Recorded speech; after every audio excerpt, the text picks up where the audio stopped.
आइए स्टार्ट करते हैं नेक्स्ट क्लास। 6 नंबर वीडियो है, बाकी चैप्टर लेसन का नाम क्लास का नाम लिखा हुआ गया। क्वेश्चन पढ़ते हैं direct. Form the pair of linear equations for the following problem.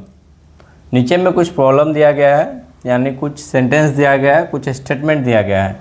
उस स्टेटमेंट को पढ़कर आपको बनाना है, फॉर्म मतलब क्रिएट करना है। Form the pair of linear equations, linear equation form करना है, ठीक है, फॉर द फॉलोइंग। तो हम लोग लीनियर इक्वेशन 2 वेरिएबल में पढ़े हैं, तो दो ऐसे यहाँ पे लिखा गया pair of linear equation. Pair मतलब 1 पेयर मीन्स 2, तो 2 लीनियर इक्वेशन बनाना है।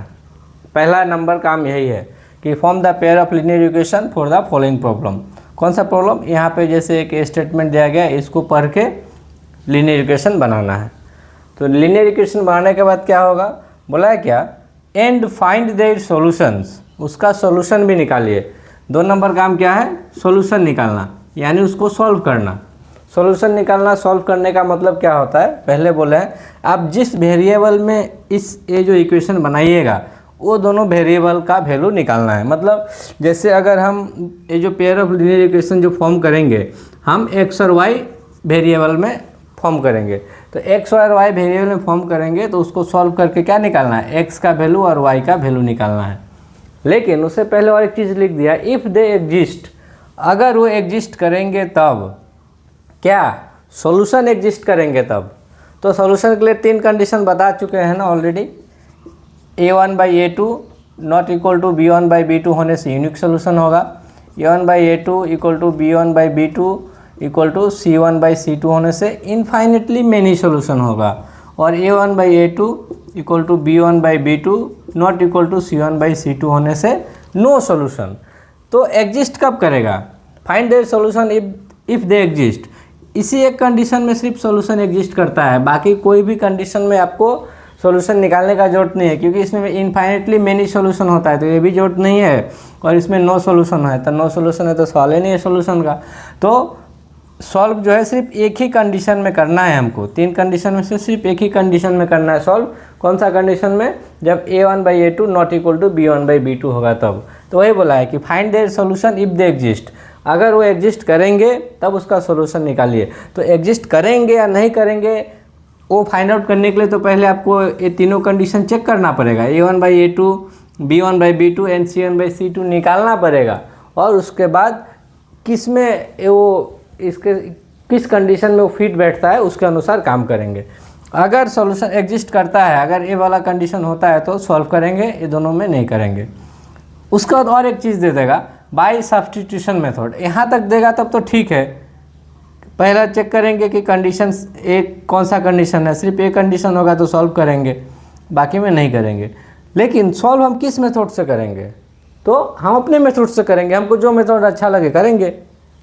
हम 3 मेथड सीखे हैं, substitution method, elimination method and cross multiplication method. तो कोई भी मेथड से हम बनाएंगे, बट अगर क्वेश्चन में अगर ये मेंशन कर दे बाय सब्स्टिट्यूशन मेथड, अगर क्वेश्चन में दे दे कि आपको मेथड से बनाना है, तब को उस मेथड पार्टिकुलर मेथड यूज करके बनाना पड़ेगा। तो ये भी क्वेश्चन हो सकता है, और बाय सब्स्टिट्यूशन मेथड, और बाय एलिमिनेशन मेथड, और बाय क्रॉस मल्टीप्लिकेशन मेथड, और बाय एनी मेथड, ये भी लिख सकता है कि या फिर आप किसी भी मेथड से बनाइए, ठीक है। तो क्वेश्चन इतना समझ में आ गया कि सबसे पहले स्टेटमेंट पढ़िए, पेयर ऑफ लीनियर इक्वेशन बनाइए, ठीक है। उसके बाद चेक कीजिए कंडीशन कि यूनिक सोल्यूशन है, नो सोल्यूशन है, मेनी सोल्यूशन है। अगर वो यूनिक सोल्यूशन है तो फिर उसको सॉल्व कीजिए। सॉल्व में भी अगर बोलेगा कि कोई पार्टिकुलर मेथड मेंशन कर देगा तो आपको उस मेथड से बनाना है, अदरवाइज आप फ्री है, आप किसी भी मेथड से बना सकते हैं। तो ये जो क्वेश्चन है कहाँ का है, देख लीजिए क्वेश्चन कहाँ का है। 3.3 एक्सरसाइज का 3 नंबर क्वेश्चन, 3.4 एक्सरसाइज का 2 नंबर क्वेश्चन एंड 3.5 एक्सरसाइज का 4 नंबर क्वेश्चन। तीनों एक्सरसाइज का जो है, इस एक्सरसाइज का 3 नंबर क्वेश्चन, 3.4 का 2 नंबर क्वेश्चन, 3.5 का 4 नंबर क्वेश्चन, ये सेम क्वेश्चन है। ये जो स्टेटमेंट है वो सेम है, इसलिए हम लिख दिए। बार बार क्या लिखेंगे, डायरेक्ट 3.3, 3.4, 3.5 का लिख दिए। ये 3 नंबर क्वेश्चन है, 4 नंबर क्वेश्चन है, 5 नंबर क्वेश्चन है। हम लोग स्टार्ट करेंगे 3.3 का 3 नंबर क्वेश्चन का 1 से। 3 का 1, 3 का 2, 3 का 2, 3 ऐसा होता है ना, तो 3 का 1 से स्टार्ट कर रहे हैं। पढ़ते हैं। The difference between two number is 26। दो नंबर का बीच का डिफरेंस 26 है। डिफरेंस का मतलब क्या है? जैसे 6 और 9 का बीच का डिफरेंस कितना है, तो हमेशा हम लोग क्या करते हैं, 6 और 9 का बीच का डिफरेंस निकालना है ना, तो बड़ा नंबर को पहले लिखिए, बाद में छोटा नंबर को लिखिए, माइनस कीजिए, जो आएगा वो आंसर होगा। तो 6 और 9 का बीच का डिफरेंस 3। ऐसा नहीं है कि 6 और 9 का पूछा है तो 6 - 9 करेंगे। डिफरेंस जो है, फिर से बोलते हैं, डिफरेंस हमेशा नेगेटिव में नहीं लिखा जाता, डिफरेंस को पॉजिटिव में ही लिखा जाता है। ठीक है, वो कुछ कंडीशन आएगा आपको अलग अलग समय में, लेकिन जब आप को पता है कि दो नंबर, एक नंबर बड़ा है एक नंबर छोटा है, तो बड़ा नंबर माइनस छोटा नंबर ही कीजिए, वो सही रहेगा। जैसे 12 और 7 का बीच का डिफरेंस पूछा है तो क्या करेंगे, 12 - 7 = 5। तो 12 और 5 का बीच का डिफरेंस कितना हुआ, 5। 12 और 7 का बीच का डिफरेंस कितना हुआ, 5। तो उसी तरह यहाँ पे दो नंबर का बीच का डिफरेंस दिया गया है 26। मतलब अगर एक नंबर x होता है और दूसरा नंबर y होता है, तो इनका डिफरेंस हम क्या लिखेंगे, x - y लिखेंगे ना y - x लिखेंगे। ये भी बात है, ये भी सोचने वाला बात है कि x - y लिखें ना y - x लिखें, क्योंकि हमको तो ये पता नहीं है कौन बड़ा है कौन छोटा है, नहीं ना मालूम है। एकदम इजी तरीके से सोचिएगा, कोई चीज़ इतना घबराने का जरूरत नहीं है। The difference between two number is 26। दो नंबर का बीच का डिफरेंस 26 है, तो हम एक नंबर x पकड़ लिए, दूसरा नंबर y पकड़ लिए। नेक्स्ट सवाल आता है कि क्या करें, x - y करें या फिर y - x करें। तो ये जब हम लोग नंबर पकड़ेंगे कि मान लिया सपोज कि दो नंबर x और y है, उस समय लिख देंगे कि x जो है y से बड़ा है। क्या लिख देंगे कि x y से बड़ा है, मतलब x जो है x माइनस करेंगे तब जब ये बड़ा हुआ हो गया ना। हम खुद से लेट किए हैं कि suppose two numbers are x and y and x greater than y, x y से बड़ा है, तो जो बड़ा है वो पहले लिखेंगे। तो x बड़ा है तो x डिफरेंस 26 है, तो x - y लिखेंगे। क्यों x - a वाला क्यों नहीं लिखें, क्योंकि हम लोग बोल रहे हैं कि x बड़ा है, तो बड़ा माइनस छोटा करेंगे तभी हमको पॉजिटिव वैल्यू मिलेगा। बड़ा माइनस छोटा करेंगे तभी हमको पॉजिटिव वैल्यू मिलेगा। y - x करेंगे तो हमको तो नेगेटिव वैल्यू मिलेगा। ठीक है, और x को हम बड़ा अपने से पकड़ लिए हैं, इसलिए x - y करेंगे। दूसरा कंडीशन देखिए, बोला है one number is 3 times the other. इसको थोड़ा स्किप करते हैं। वन नंबर मान लिया 3 टाइम्स द अदर, जैसे 6 और 2, यहाँ पे कौन किसका 3 टाइम्स है, 6 जो है 2 का 3 टाइम्स है। ठीक है, जैसे 30 जो है 10 का 3 टाइम्स है। तो this is the one number and this is the other number, है कि नहीं। हम लोग एक नंबर को क्या पकड़े हैं, x, और दूसरा नंबर को y। तो बोला गया one number is 3 times the other number. तो कौन नंबर 3 टाइम्स होता है, दूसरे वाला का, जो बड़ा होता है वो ना 3 टाइम्स होगा। तो बड़ा नंबर तो हम लोग x पकड़े हैं, ये जो होगा y का 3 टाइम्स होगा। y = 3 × x नहीं होगा, जो बड़ा नंबर होता है वो 3 टाइम्स का दूसरा नंबर होता है। जैसे देखिए यहाँ बड़ा नंबर क्या है, 6 है, एक किसका 3 टाइम्स है, 2 का 3 टाइम्स है। यहाँ बड़ा नंबर क्या है, 30 है, ये 10 का 3 टाइम्स है। उसी तरह हम जो यहाँ पे सपोज लेट किए हैं, वो हमें क्या, हम बड़ा नंबर किसको बोले थे पकड़ने के लिए, x को, x ग्रेटर देन y। तो x जब बड़ा नंबर है तो x ही ना 3 टाइम्स होगा छोटा नंबर का। ठीक है, यहाँ तक समझ में आ गया। अब हम लिख के दिखाते हैं। ये इतना जो समझाए हैं सिर्फ बताने के लिए कि x - y लिखे या फिर y - x लिखे, और यहाँ पे क्या लिखें, y = 3x लिखे ना, x = 3x। तो जो बड़ा नंबर होता है वो इक्वल टू 3 गुना अब छोटा नंबर होता है। जैसे 300 किसका 3 गुना है, 300 100 का 3 गुना है, तो 300 बड़ा नंबर हुआ ना। तो बड़ा नंबर जो होता है, द बड़ा नंबर = 3 टाइम्स ऑफ द छोटा नंबर। ऐसे भी छोटा नंबर को 3 गुना मल्टीप्लाई करेंगे तब ना कम से कम उसके बराबर तक जाएगा। ठीक है, तो अब हम इसको लिख कर दिखा देते हैं। हम लोग स्टार्टिंग में, हमको तो नंबर नहीं पता है, बोला गया फाइंड देम, वो नंबर निकालिए। तो हम लोग पकड़ेंगे let the two numbers be लिखिए या फिर आर लिखिए, कोई फर्क नहीं पड़ता है। Let the two numbers be x and y। Grammar थोड़ा बहुत मिस्टेक हो सकता है। तो let the two numbers be X and Y. Now according to question दो नंबर हम लोग क्या पकड़ लिए, एक्स एंड वाई। लेकिन यहाँ पे ध्यान दीजिएगा फिर से कि हम यहाँ पे ये चीज़ नहीं लिखे हैं एक्स ग्रेटर देन वाई, फिलहाल नहीं लिखे हैं। तो हम लोग एक्स एंड वाई ही सिर्फ पकड़े हैं। हम लोग अपने मन में सोचेंगे कि एक्स बड़ा नंबर है, अपने मन में ही सोच लिए कि एक्स बड़ा है, लिखे नहीं है। तो let the two numbers be X and Y. तो इसके अनुसार क्वेश्चन के अनुसार क्या होगा, the difference between the two number is 26। तो डिफरेंस लिखिए X minus Y equal to 26। X minus Y equal to 26 मिल गया। तो ये हो गया इक्वेशन नंबर 2। एंड दूसरा नंबर कंडीशन क्या है, one number is 3 times the other number. तो अपने मन से समझ लेंगे, क्या बोले कि इसको बड़ा समझे थे ना, तो this number is 3 times the other number. तो हम लोग इसको अपने मन से समझ लीजिए, एक्स इक्वल टू 3y हो गया। तो यहाँ पे हमको ये चीज़ लिखने का जरूरत नहीं पड़ा, कॉमा दे के जो हम लोग अगर लिखते हैं एक्स ग्रेटर देन वाई, ये लिखने का जरूरत नहीं पड़ा। हम उस समय इतना इसलिए समझाए कि आप समझिए कि क्या इक्वल टू मतलब डिफरेंस में एक्स अगर पहले लिखते हैं मतलब ये बड़ा नंबर है, और ये बड़ा नंबर जो होगा वही होगा छोटा नंबर का 3 टाइम्स।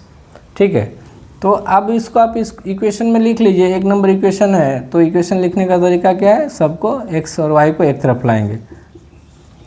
ये हो गया आपका 2 नंबर इक्वेशन। ठीक है, तो 1 नंबर इक्वेशन 2 नंबर इक्वेशन मिल गया। तो अब बोला है कि अगर find that solution if exist, अगर यहाँ तक ये वाला चीज़ अगर नहीं देगा क्वेश्चन में इफ दे एग्जिस्ट, तब तो आप डायरेक्ट उसको सॉल्व कीजिएगा। लेकिन ये क्वेश्चन में जैसे ही दे देगा ना तो आपका काम बढ़ जाएगा। पहला लीनियर इक्वेशन बनाने बोला था ये लाइन में, तो बना दिए। दूसरा सॉल्व करने बोला है तो सॉल्व कर देंगे। लेकिन देख रहे हैं कि ब्रैकेट में और एक चीज़ लिख दिया है, क्या, इफ़ दे एग्जिस्ट। अगर ब्रैकेट में ये वाला चीज़ नहीं रहेगा तो कंडीशन चेक करने का जरूरत नहीं पड़ेगा। तो लेकिन जैसे ब्रैकेट में वो दे दिया, हमको कंडीशन चेक करना पड़ेगा। A1/A2 निकालना पड़ेगा, उसके बाद B1/B2 निकालना पड़ेगा, और C1/C2 भी निकालना पड़ेगा। तो ये जो है हम क्या बोले थे, इन केस ऑफ जब हम A1, B1, C1, A2, B2, C2 लिखते हैं उस समय सभी को एक तरफ लाने के लिए बोले थे। लेकिन एक बात ये भी बोले थे कि अगर आपको रेशियो निकालना है, अगर आपको रेशियो निकालना है C1/C2 का, तो दोनों C को या तो उस तरफ रख लीजिए या फिर एक तरफ इस तरफ रख लीजिए, कोई फ़र्क नहीं पड़ता। लेकिन दोनों को रखना पड़ेगा। कब, जब हम रेशियो निकालने का बारी आएगा तब। अगर रेशियो का जरूरत नहीं है और सेपरेटली C1 C2 लिखने का जरूरत है, तब सबको एक तरफ ला के ही कीजिएगा, नहीं तो गलत हो जाएगा। तो यहाँ पे हमको रेशियो निकालना है C1/C2, इसलिए दोनों को, इसको भी इस तरफ रहने दीजिए, इसको भी इस तरफ रहने दिए C का वैल्यू को। ऐसे भी C तो 0 ही है, क्या फ़र्क पड़ता है। तो यहाँ से A1 क्या निकलेगा, 1। A2 कितना निकलेगा, A2 भी 1। तो ये 1 1 1 हो गया। और B1 कितना है, -1, और C1 कितना है, -3। तो हो गया 1/3। और C1 26 और C2 0। नीचे कभी भी 0 जो होता है वो डिफाइन नहीं करता है, उसको हम लोग अनडिफाइंड बोलते हैं। नीचे 0 कभी नहीं हो सकता है। ठीक है, तो जो भी हो, हमको जो पहला कंडीशन वही मिल गया। यहाँ पे देखो A1/A2 not equal to B1/B2 मिल गया। A1/A2 not equal to B1/B2 मतलब A1/A2 जितना होगा B1/B2 उतना नहीं है। तो इस कंडीशन को क्या बोलते हैं, A1/A2 not equal to B1/B2 को क्या बोलते हैं, यूनिक सॉल्यूशन होता है हमको। तो यहाँ पे क्या लिखेंगे, यूनिक सॉल्यूशन। यूनिक सॉल्यूशन मतलब सॉल्यूशन एग्जिस्ट कर रहा है। ये जो है बोला था इफ दे एग्जिस्ट, वो एग्जिस्ट कर रहा है। तो यूनिक सॉल्यूशन लिखेंगे और फिर उसको सॉल्व करेंगे। ठीक है, उसको, ये तो यूनिक सॉल्यूशन हो गया। अब इसको सॉल्व कीजिए। अब इसको किसी भी तरीके से आप सॉल्व कर सकते हैं, आपको जो मेथड आप अच्छा लगे सॉल्व कीजिए। हम क्या बताएंगे, बार बार हर एक क्वेश्चन के लिए हम सॉल्यूशन करके नहीं देखेंगे, क्योंकि सॉल्यूशन आपको हम बता चुके हैं सॉल्व करने का मेथड। ठीक है, आप इसको सॉल्व कीजिएगा। एक नंबर आपको 39 मिलेगा, दूसरा नंबर क्या मिलेगा आपको, 13 मिलेगा। एक नंबर 39 और दूसरा नंबर 13, मतलब x जो है 39 मिलेगा, क्योंकि x बड़ा है ना, ये तो बड़ा वैल्यू x को जाएगा और y का वैल्यू 13 मिल जाएगा। इसको सॉल्व कीजिएगा तो ऐसे भी हो जाएगा। ऐसे एक हम सॉल्व करके दिखा देते हैं जब है तो। जैसे कोई भी मेथड, अगर कोई मेथड हमको नहीं दिया है तब, हाँ, यहाँ से हम लोग क्या, ये जो आया था हमारा x इक्वल टू 3y, ये direct x equal to 3y यहाँ पुट कर देते हैं। x के जगह में 3y पुट कर दिए, तो 3y से 1y गया तो 2y बचा इक्वल टू 26, तो y equal to 26/2 equal to 13। अब y का वैल्यू 13 मिल गया तो इसमें पुट कर दो, x माइनस वाई का वैल्यू 13, तो हो गया x equal to 26 plus 13 equal to 39। तो क्या लिखेंगे, therefore the numbers are 39 and 13, ऐसे करके लिखेंगे। फिर से बोल देते हैं, पहला बात इक्वेशन बनाना है, वो तो कंफर्म है आपको इक्वेशन बनाना ही पड़ेगा। तो ए वाला एक इक्वेशन बनाए और दूसरा वाला इक्वेशन ए बनाए। उसके बाद बोलता है कि आप उसको सॉल्यूशन कीजिए। अगर सिर्फ यहाँ तक क्वेश्चन है तो हमको ए वाला पार्ट करने का ज़रूरत नहीं है, ए वाला पार्ट करने का ज़रूरत नहीं है। कब, जब क्वेश्चन सिर्फ यहाँ तक होगा कि फाइंड दैट सॉल्यूशन, तो सिर्फ हमको सॉल्यूशन करेंगे, ये जो सॉल्यूशन किए वही करना है। लेकिन क्वेश्चन में जैसे ही बोल देगा कि इफ़ दे एग्जिस्ट, वो एग्जिस्ट करेगा तब, तो एग्जिस्ट करेगा या नहीं करेगा उसके लिए तो आपको चेक करना पड़ेगा, वो 3 कंडीशन जो बताए हैं। तो अब उस समय आपको ये काम बढ़ जाएगा। अगर ये दे देगा इफ़ दे एग्जिस्ट, उस समय आपका ये काम बढ़ जाएगा, क्योंकि आपको चेक करके बताना पड़ेगा ना कि एग्जिस्ट है या नहीं।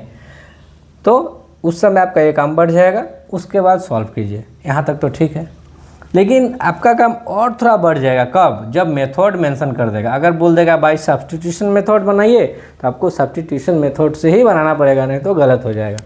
बोलेगा एलिमिनेशन मेथड से बनाइए तो एलिमिनेशन मेथड से ही बनाइए, क्रॉस मल्टीप्लिकेशन बोलेगा तो उसी से बनाइए, या फिर बोल देगा कोई भी मेथड से बनाइए तो कोई भी मेथड चलेगा, ठीक है। या फिर कोई डायरेक्ट यहाँ पे सिर्फ सॉल्यूशन दे देगा एंड फाइंड द सॉल्यूशन, तो बहुत आसान है। x इक्वल टू 3y, ये तो जो जैसे किए अभी सब्स्टिट्यूशन मेथड उसी तरह कर देंगे, ठीक है। इतना जो बोले हैं सिर्फ एक क्वेश्चन के लिए, ये ऐसे ही नहीं बोले हैं, इसको समझिएगा, इसमें क्या क्या कंडीशन है क्वेश्चन में। क्वेश्चन को समझना बहुत ज़रूरी है, क्वेश्चन को ठीक से नहीं समझिएगा तो आंसर गड़बड़ हो जाएगा, मार्क्स नहीं मिलेगा फिर। इसलिए क्वेश्चन को समझना बहुत ज़रूरी है, पार्ट वाइज पार्ट क्वेश्चन को समझिए, ठीक है। ये जो क्वेश्चन है हम इसको हम फिर से एक बार बनाते हैं। पहले वाला तो सही है, हम इसको फिर से बनाते हैं, लोग मतलब आप किस तरह से समझ सकते हैं, ठीक है। बोला गया the difference between the two number is 26, difference 26 है। तो अगर डिफरेंस 26 है, हम मान लिया सपोज एक नंबर को x पकड़ेंगे, तो दूसरा नंबर हमारा क्या हो सकता है, दूसरा नंबर या तो x प्लस 26 हो सकता है या फिर x माइनस 26 हो सकता है, दोनों में से कोई भी हो सकता है। क्यों, डिफरेंस है ना, आप जब डिफरेंस कीजिएगा तो आपको 26 मिलना चाहिए, माइनस कीजिएगा तो।